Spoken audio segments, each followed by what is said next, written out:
एक बेसूत्री हते जो महात्माओं को कथा सुना रहे थे, और एक दास पे ठाकुर जी ने कृपा करी है कि हमारे भी आयोजक जो है महात्मा ही बने हैं, सो भी महात्मा को सुनाने का मौका मिले, है कि नहीं?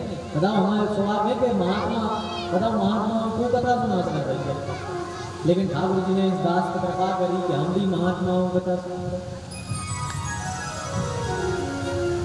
आप सबको तो कल्याण हो ही रहा है।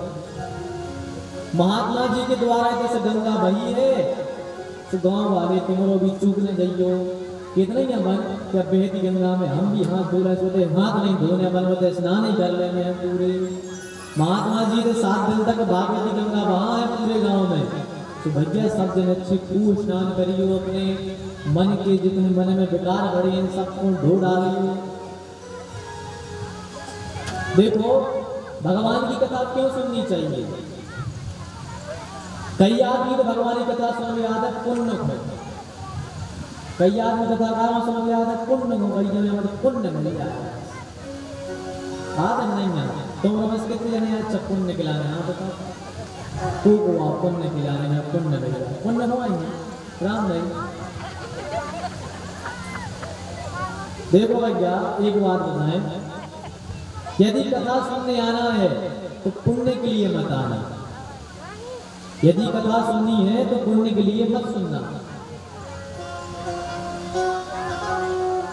अब कई भैया कहाँ जा रहे हैं? अरे कई बब्बा कह रहे थे भागवत बिठा लीजिए महाराज ने, सुतना करने में उसके पुण्य हो तो सुने आया था, पुण्य दे आया। कथा पुण्य के लिए नहीं सुननी चाहिए, और हमारी कथा में पुण्य मिलते नहीं जाते, हमारी कथा में पुण्य नहीं मिले। अच्छा जैसे जी यजमान जी बैठे, यजमान जी आप तो इसमें पर्चा लिखो तो पर्चा में पुण्य लिखो तो खान पुण्य नहीं लिखो तो, अरे हम कह रहे हम भूल गए हम नहीं लिखो, तो आप तो ले आएंगे जैसे भंडारे के सामान में तेल ले आएंगे, गुड़ ले आएंगे, शक्कर ले आएंगे, यदि पुण्य ले आए पुण्य खाने के बाद हमें रिश्तेदार जो रहे गाँव में तो पुण्य देने करो ले आए नहीं ले आए नहीं लिया। अब बताओ तुम पुण्य कहाँ से मिल रहा है? ले आए। देखो भगवान की कथा कभी पुण्य के लिए नहीं सुननी चाहिए। फिर क्यों सुननी चाहिए? भगवान की कथा और सत्संग हमें इसलिए सुनना चाहिए कि हमारे जीवन में जो भी गलतियां हो रही हैं, हम पे आज तक हमसे जो अपराध हुए हैं, हमने आज तक जीवन में जो गलतियां की हैं, भाई भाई से लड़ रहे हैं, पड़ोसी से लड़ रहे हैं, गांव वालों से लड़ रहे हैं, ये जो विकार हमारे अंदर भरे हैं, यदि भागवत सुन के ये विकार हमारे अंदर से चले जाएं तो भागवत सुनना आपका सार्थक है, वरना ऐसे सुनने के लिए भागवत सुनकर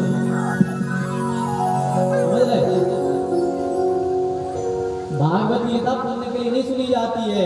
भागवत की कथा अपने जीवन में जो गलतियां हो रही हैं, उन गलतियों को सुधार कैसे हो वो सीखना चाहिए और गलतियां सुधारनी चाहिए। और यदि आप ऐसे सुनोगे, अपने सीख के लिए सीख रहे हो, सीख के लिए सुन रहे हो, अपनी गलतियां सुधारने के लिए सुन रहे हो, तो फिर आपके लिए पुण्य ढूंढने कहीं जाना नहीं पड़ेगा, पुण्य खुद आपके घर का रास्ता ढूंढता ढूंढता आपके घर में आ जाएगा। आप कहीं पुण्य ढूंढ नहीं जाना पड़ेगा। लेकिन कथा सुननी इसलिए है कि हमारे जीवन में जो गलतियां हो रही हैं हमसे, अब वो गलतियां ना हो, तब तो कथा सुनना सार्थक है। तो ऐसी तो उन्होंने चप्पलें भूल रही कथा सुना बता जी बेटे टेंट वाले भैया की काली में भर नहीं बैठा था, कहीं गंगा जी गए तो कहीं पाप धुल गए, ये तो सुनियो कहीं गंगा जी नहाए पाप धुल गए, तब ऐसा हो तो द्वारी में भी महात्मा दूर के आए थे, घर होते हजार महात्मा हाथ में छुई डाला, तो गंगा जी में ऐसे स्नान करे सब पाप धुला देते।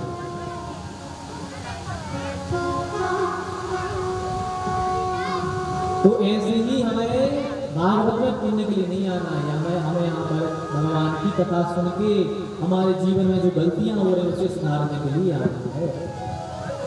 तब तो सार्थक है कथा सुनना, बाकी सार्थक नहीं है। कई आए बैठे रहे फूल आता है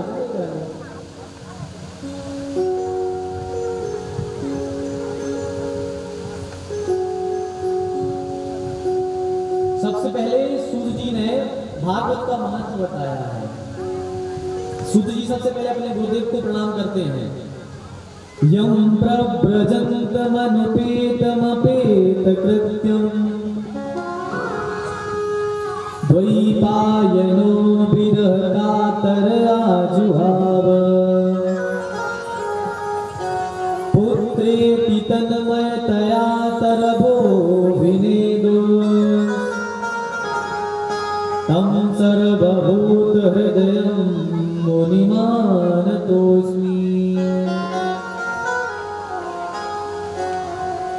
सूत जी कहते हैं जिस समय श्री सुखदेव जी का अपने संस्कार भी नहीं हुआ था, जो अपनी माता के घर में 12 साल रहे, जैसे प्रकट हुए और एक क्षण भी अपने घर पर नहीं रुके, सीधी वो नाल अपने कमर में लपेटी और भगवान का भजन करने के लिए चले गए। ऐसे श्री सुखदेव महाप्रभु को हम सब मिलकर के प्रणाम करते हैं। बोलिए सुखदेव भगवान की जय हो। ऐसे थे सुखदेव जी महाराज। तो सौनक जी सूत जी से प्रश्न करते हैं कि हे सूत जी महाराज, कृपया करके आप हमें ये बताइए कि कलयुग आने वाला है और कलयुग के जो मनुष्य होंगे ये बड़े विचित्र मनुष्य होंगे, बड़े आलसी होंगे और कोई भी भगवान के भजन में रुचि नहीं रखेगा। कलयुग का मनुष्य ऐसे मनुष्य हो जाएंगे। तो कृपया करके हमें ये बताइए कि ऐसे मनुष्यों का भी कल्याण कैसे होगा। ऐसे मनुष्यों का कल्याण कैसे होगा जो भगवान की भक्ति करते नहीं, मंदिर जाते नहीं, संत ब्राह्मणों को प्रणाम करते नहीं, माता पिता को प्रणाम करते नहीं, इनका कल्याण कैसे होगा? कृपया कर हमें बताइए। और इन सब पर अपने गुरु की कृपा कैसे होगी? सूत जी कहते हैं सौनक जी आपने बहुत अच्छा प्रश्न पूछा है। अब बात गुरु कृपा पे आई है कि गुरु कृपा कैसे होगी, क्योंकि कहते हैं गुरु के बिना भगवान को पाना असंभव है। गुरु बिन भव यदि तरय न कोई, जो बिरंच शंकर सम होई। गुरु के बिना इस संसार सागर से तरना असंभव है। तो सूत जी कहते हैं बात गुरु पे आई है तो ध्यान से सुनना। यदि बात गुरु पे आई है तो ध्यान से सुनना। देखो, जब तक गुरु प्रसन्न नहीं होंगे आप पर, जिस पर गुरु कृपा नहीं होती है उस पर कभी भगवान शंकर की कृपा नहीं होती। जिस पर गुरु की कृपा नहीं होती है उस पर कभी शंकर जी की कृपा नहीं होती, और जिस पर शंकर जी की कृपा नहीं होती है उस पर कभी भगवान राम की कृपा नहीं होती। तो क्या होगा? गुरु से शंकर जी मिलेंगे, शंकर जी से राम जी मिलेंगे, और राम जी मिल गए तब किसकी कृपा होगी? भाई गुरु से शंकर जी की कृपा हुई है, शंकर जी से राम जी की कृपा हुई है, अब जब तक राम जी की कृपा हो जाए वो क्या काम है? वो को काम है। आप सबको याद है हनुमान जी कहीं भूले बैठे सब, जैसे हनुमान जी ने भूल गए थे, जामवंत जी ने याद दिला दो, ऐसे ही हम भी कराए दे आप सब भूले हो। जिस पर राम जी की कृपा होती है उस पर क्या होता है? जा पर कृपा राम की हो, जा पर कृपा राम की होई,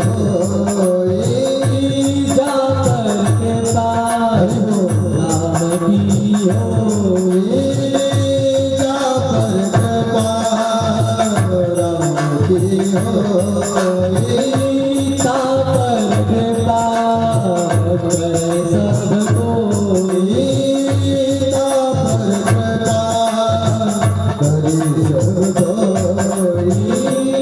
जा पर कृपा राम की होई, ता पर कृपा करे सब कोई, जा पर कृपा राम की होई, ता पर कृपा करे सब कोई। जा पर कृपा राम की होई, ता पर कृपा करे सब कोई, जा पर कृपा राम की होई, ता पर कृपा करे सब कोई। जा पर कृपा राम की होई।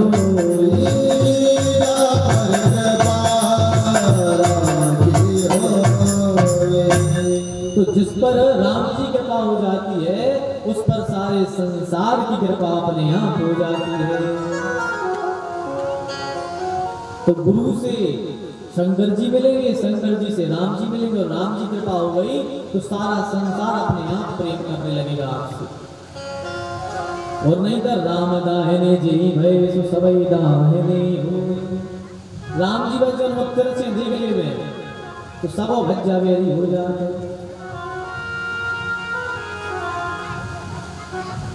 तो बात ये है कि गुरु की कृपा होगी कैसे। सबसे पहले तो सीढ़ी गुरु है, गुरु कृपा कैसे होगी। देखो गुरु में वो सामर्थ्य है जो इस संसार सागर के बंधन को छुड़ा सकता है। भगवान में सामर्थ्य नहीं है कि आपको संसार सागर छुड़ा दे। हाँ, ये गुरु में सामर्थ्य होता है कि वो संसार सागर से इस मनुष्य को छुड़ा देता है। गुरु के चाह लेने से बंधन छूट जाते हैं, पर भगवान के चाहने से बंधन नहीं छूटते। कैसे? देखो एक बार क्या हुआ, अपन सबके घर सत्यनारायण हमारी कथा तो होता ही है, होते अपने तो सत्यनारायण की कथा गायब है। आप लोग तो होते कथा का भैया, सत्यनारायण जी कथा होते। तो सत्यनारायण जी की जब कथा हो तो जो अध्याय हो सफल का वेद है कि तीसरी सत्यनारायण व्रत कथा